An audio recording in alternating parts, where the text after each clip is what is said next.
เขาเขียนเขียนนั่นไม่รู้คือน้องอะไร แม่นแล้วเขียนก่อนถ้าเขียนให้เราก่อนเขียนว่าจะซื้อวันเขาตั้งเงินเท่านี้กับเป็น เงินเท่านี้เราได้เอาไปนะ9,000กับ200,000เขาเป็นลบออกตัวเดียวเลย4อันนั้น เขา เขียนให้เขาจะซื้อ เขาได้เขียนให้บ่นั่น เขาได้เขียนเพราะว่าอยู่ในใบซื้อขายเขาใส่อัน200,000กับ8,000ไว้กันดีมันก็ใจไม่เกียดบอกเบี้ยตึ้งเดือนเดียว เจ้าได้จื้อไปปันไปทางหมดเลยเดือนเดียวเป็นเป็นเจ้าที่เอาจักเดือนเจ้าก็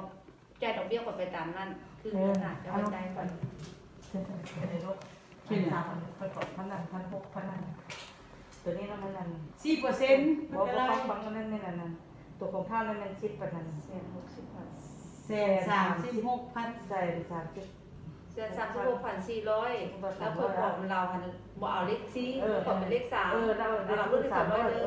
แต่36 300 รับของ78,000เนาะดอกโหเจ็บพอใจดอกเงินเดือน 8,000 โหแล้วดอกรับของกัน4เท่าใดมันคิดนี่ 4% ก็ 6,400 6,400มันคิดนี่เนาะ6,400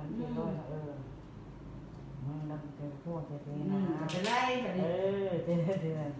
เขียนเองคิดเองโอ้ยตายแล้วจากสนุก